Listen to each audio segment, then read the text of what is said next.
Hi students, कैसे हैं आप लोग। I hope everything is fine. तो पिछले लेक्चर में हम लोग पढ़ रहे थे स्प्रिंग के बारे में। स्प्रिंग के 2 लेक्चर हो चुके हैं, अभी स्प्रिंग का आखिरी लेक्चर है। ठीक है। और इसमें कुछ ऐसी प्रॉब्लम आती है कई बार किसी किसी एग्जाम्स में। आईआईटी में तो शायद एक ही बार आई है कि किसी स्प्रिंग को काट देते हैं। अब वो कटिंग नहीं है कि स्प्रिंग को काटा तो स्प्रिंग कांस्टेंट क्या होगा।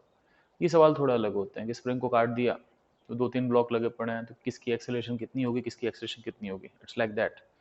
तो तुम बोलोगे क्या, मैं बोलूंगा देखो। तो हम एक टॉपिक पढ़ते हैं। इस टॉपिक का नाम है cutting of springs and strings. Spring पता ही है आपको, और स्ट्रिंग मतलब धागा। स्प्रिंग और धागों को कटने के बारे में पढ़ते हैं। ठीक है। तो पहले हम बात करते हैं धागे की कटने की। तो धागा कटता है तो क्या होता है। सपोज कि मान लो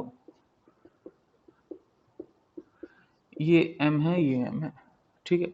अभी इसकी टेंशन एम जी है और इसकी टेंशन 2 mg, क्योंकि इसके नीचे पूरा सिस्टम ले लो। सपोज कि मैं ये एरो हटा दे रहा हूँ, आपको डायरेक्शन पता है, मैं बार बार डायरेक्शन के चक्कर में नहीं पढ़ूंगा। सपोज कि मैंने इसको काट दिया, खचक। काटते ही क्या हुआ कि ये अपनी जगह रहा और ये जो है वो नीचे गिरने लग जाएगा। ठीक है। अब ये नीचे गिरने लग गया तो बात है इसकी टेंशन क्या होगी, इसकी टेंशन। अब देखो ये जैसे काटा, ये फ्री एंड है और फ्री एंड पे टेंशन क्या होती है, जीरो। क्यों? तुम बोलोगे फ्री एंड पे टेंशन जीरो क्या। मैं बोलूंगा देखो भाई ऐसा है, टेंशन मतलब कोई चीज किसी पे कितना फोर्स लगा रही है। अगर एंड फ्री है तो कितना फोर्स लगाएगी, जीरो। भाई आप फोर्स किसी चीज पे लगाओगे ना, कोई चीज होगी नहीं तो फोर्स कहाँ से लगाओगे। तो फ्री एंड पे टेंशन क्या होगी, जीरो। अब सोचो इस एंड पे टेंशन जीरो तो दूसरे एंड पे भी टेंशन क्या होगी, सेम होगी, वहां भी टेंशन क्या होगी, जीरो। इसका मतलब इस धागे का कोई मास भी नहीं है, ये कोई फोर्स नहीं लगा रही, तो इसका काम ही क्या, हटाओ इसको। तो हम लोग क्या करते हैं, जैसे ही काटा, मान लो मैं टी बराबर जीरो की बात कर रहा हूँ, टी बराबर जीरो पे काटा, टी बराबर जीरो पे ही हम इस सिस्टम को बिल्कुल ऐसा मान सकते हैं। क्यों? क्योंकि ये जो धागा है उसका कोई काम नहीं है। ठीक है। अब सोचो ये तो अपनी जगह रुका रहेगा, क्योंकि कहाँ जाएगा, धागे को तोड़ के जाना पड़ेगा। ठीक है। धागा नॉन स्ट्रेचेबल होता है। और इस पर फोर्स कितना लग गया, mg। अब इस पर फोर्स mg लगा तो इसका एक्सेलरेशन क्या होगा, फोर्स बाय मास। फोर्स कितना है, mg बाय m। कितना हो गया बच्चों, इसका एक्सेलरेशन हो गया g डाउनवर्ड्स। इसका एक्सेलरेशन हो गया g डाउनवर्ड्स। ठीक है। अब इस धागे को काट दिया तो अब हम सिंपल सा फंडा रटते हैं, जो कट गया समझो हट गया।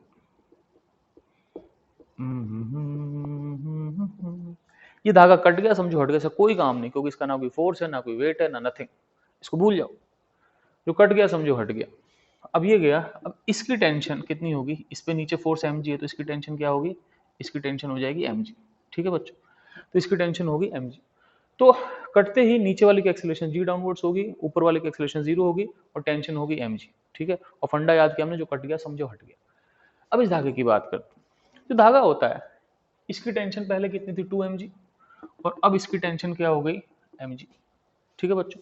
टेंशन 2 mg से mg तुरंत हो गई। इसका मतलब हमें एक चीज समझ में आई कि एक धागा अपनी टेंशन इंस्टेंटली बदल सकता, उसी इंस्टेंट पे उसकी टेंशन 2 mg से mg होगी। ठीक है ना। जैसे मान लो सपोज मेरे हाथ पे कोई चीज मैंने लटका रखी है। ठीक है। तो मैंने हाथ पे, ठीक है, मैंने हाथ पे मान लो एक ब्लॉक पकड़ रखा है, उसके नीचे धागे से एक और ब्लॉक है। अब नीचल काट दिया तो जैसे ही कटा ये ब्लॉक रुक गया, तो मेरे हाथ पे लोड अभी 2 mg था, अभी लोड mg हो गया। सेम ऐसे ही है, इस धागे पे टेंशन 2 mg थी, काटते नीचे वाले को mg हो गई। तो हमने दो चीजें रटी, पहली बात जो कट गया समझो हट गया, और दूसरी बात ये कि धागे की टेंशन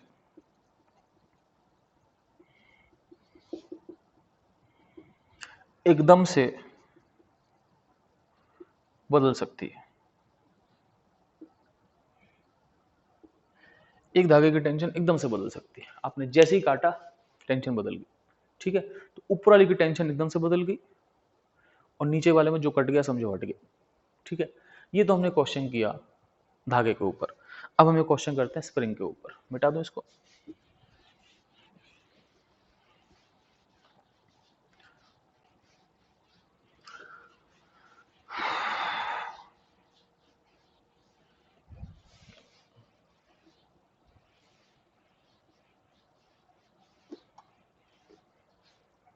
ठीक। अब हम बात करते हैं कटिंग ऑफ स्प्रिंग्स।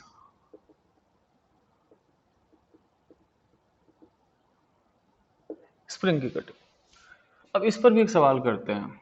मान लो कि एक स्प्रिंग ये है और एक स्प्रिंग ये है। मान लो सिस्टम इक्विलिब्रियम में है, t बराबर 0 पे इस स्प्रिंग को दिया काट।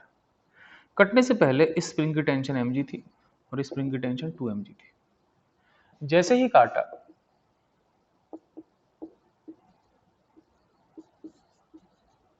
जैसे ही काटा, ये जो स्प्रिंग का एंड है ये फ्री एंड हो गया, और अगर फ्री एंड हो गया तो यहाँ पे टेंशन क्या होगी? 0। यहाँ टेंशन 0 होगी तो स्प्रिंग के दोनों एंड की टेंशन सेम होती है, तो इस एंड की 0 तो इस एंड की भी टेंशन क्या होगी? 0 होगी। स्प्रिंग के दोनों एंड्स की टेंशन 0। अब ये भी स्प्रिंग मासलेस है, इसका कोई वेट नहीं, इसका कोई फोर्स नहीं, इसका मतलब यहाँ पर भी जो कट गया समझो हट गया, जे के जी एस एच जी। तो इसका मतलब हम उसी इंस्टेंट पे अगर बात करें तो उसी इंस्टेंट पे ये एम इसको बनाने की जरूरत ही नहीं। अब देखो इस पर नीचे फोर्स कितना है? इस पर नीचे फोर्स है mg। अब अगर इस पर फोर्स mg है तो इसका एक्सेलरेशन क्या होगा? Force by mass.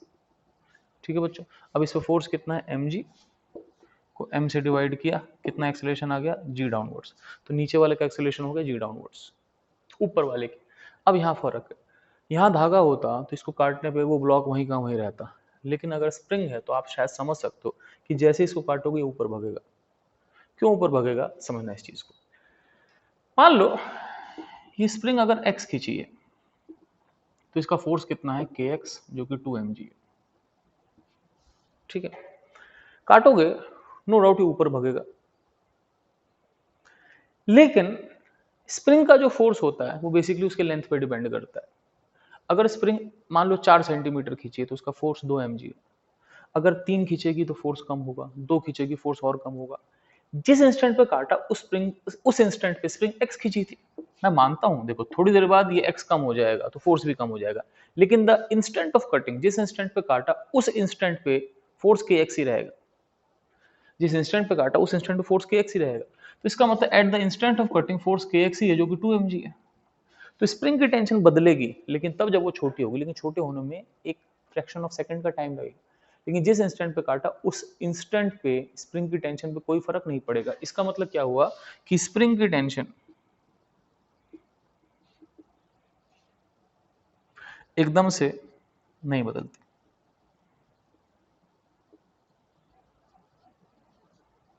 स्प्रिंग की टेंशन एकदम से नहीं बदलती। समझ रहे हो आप मेरी बात? स्प्रिंग की टेंशन एकदम से नहीं बदलती।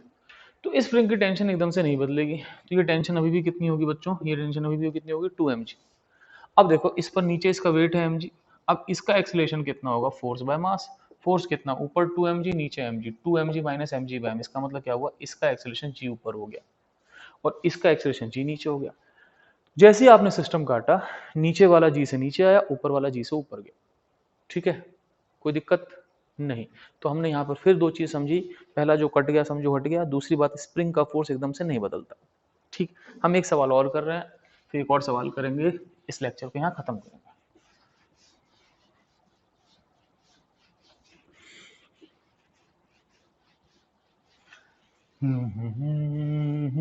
इस बारी 3 स्प्रिंग लेते हैं। 1 2 3। सिस्टम इक्विलिब्रियम में इसको काट दिए, ए बी सी। ठीक है, अब आगे चलता हूं मैं। इसकी टेंशन होगी mg, इस स्प्रिंग की कटने से पहले टेंशन होगी 2mg, और इस स्प्रिंग की कटने से पहले टेंशन होगी 3mg। जैसे ही आपने इसको काटा तो जो कट गया समझो हट गया। अब बाकियों की बात करते हैं। बाकियों की बात कैसे होगी कि ये m, ये m, ये m, इनके नाम दे देते हैं ए बी सी, दे रखे हैं मैंने ए बी सी। जो कट गया समझो हट गया।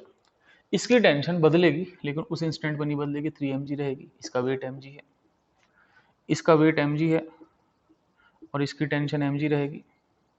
इसकी टेंशन ऊपर mg रहेगी, इसका नीचे वेट mg रहेगा। ठीक है, अब हम देखते हैं तीनों की एक्सेलरेशन कितनी है। ए की एक्सेलरेशन, ए पे ऊपर 3mg, नीचे mg, ऊपर वाला फोर्स बढ़ा है, तो 3mg minus mg by m कितना हो गया बच्चों? 2g। एक्सेलरेशन 2g होगी, कहाँ की तरफ? ऊपर की तरफ। बी की टेंशन, नीचे टेंशन भी mg, इसका वेट भी mg, तो mg plus mg by m कितना हो गया 2g नीचे की तरफ, ठीक है। इसकी बात करते हैं, इस पे ऊपर टेंशन भी mg, नीचे वेट भी mg, तो इसका एक्सेलरेशन क्या होगा, mg ऊपर mg नीचे बाय m, नेट फोर्स क्या होगा 0, एक्सेलरेशन 0। तो ये 2g से ऊपर जाएगा, ये 2g से नीचे भगेगा, ये उस इंस्टेंट पे वहीं रहेगा। उस इंस्टेंट में मतलब उसी इंस्टेंट पे धीमे धीमे नीचे ही आएगा, क्योंकि जैसे ये नीचे आएगा ये वहीं रहेगा, तो एक इंस्टेंट बाद स्प्रिंग छोटी हो जाएगी, छोटी होगी तो उसका टेंशन mg से कम होगा, इसका वेट mg ही रहेगा, तो ये नीचे जाएगा। लेकिन उस पर्टिकुलर इंस्टेंट पे इसका एक्सेलरेशन 2g ऊपर, इसका एक्सेलरेशन 2g नीचे, और नीचे वाले का एक्सेलरेशन 0, ठीक है। So this is the question. अब चलते हैं आगे, मिटा दो, एक आखिरी क्वेश्चन कर लेते हैं। एक बार मैं देख लूं लेक्चर कितनी देर का हो चुका है, क्योंकि it's a single handed process, 10 minute का हो चुका है, इट्स फाइन। अब चलते हैं आगे, तीसरा केस। मान लो तीसरा केस ऐसा है ना कि एक मास, एक और मास, एक और मास, ठीक है, और स्प्रिंग को काट देते हैं। जैसे ही काटा, तो काटने से पहले क्या था बच्चों, काटने से पहले ऐसा था, इसकी टेंशन थी 3 mg, इसकी टेंशन थी 2 mg, और इसकी टेंशन थी mg। जैसे ही काटा क्या हुआ, ये m, ये m, a b, ये m, ये जो कट गया समझो हट गया। ध्यान रखना इसकी टेंशन 2 mg होगी, जरूरी नहीं है, हो भी सकती है लेकिन वैसे यहाँ नहीं होगी। क्यों? क्योंकि धागे की टेंशन एकदम से बदल सकती है, लेकिन स्प्रिंग की टेंशन एकदम से नहीं बदल सकती। ए बी सी, इस पे नीचे लग गया mg। सी का एक्सेलरेशन बच्चा बच्चा बता सकता है, सी का एक्सेलरेशन क्या होगा, mg बाय m, मतलब कितना हो गया g नीचे की तरफ, ठीक है। तो इसका एक्सेलरेशन g नीचे हो गया, ठीक है बच्चों। अब बचा ए और बी, ए और बी का एक्सेलरेशन आ तो जाए, लेकिन समस्या बस ये है कि मुझे धागे की टेंशन नहीं पता। तो ये जो टेंशन है ये अननोन है, हम धागे की टेंशन कैसे निकालें। अब देखो यहाँ पर सोचना पड़ता है, हो सकता है धागा स्लैग कर जाए, हो सकता है धागा स्लैग ना करे। अगर धागा स्लैग कर गया, धागे की टेंशन 0 होगी। अब मुझे कैसे पता होगा कि धागा स्लैग करेगा या नहीं करेगा, रीजन मैं समझाता हूँ। मैं बताता हूँ कि स्लैग नहीं करेगा एक्चुअली क्यों। देखो अगर ये धागा नहीं होता तो इस पर 3 mg ऊपर mg नीचे, इस पर नेट फोर्स ऊपर है, वो ऊपर जाना चाहता।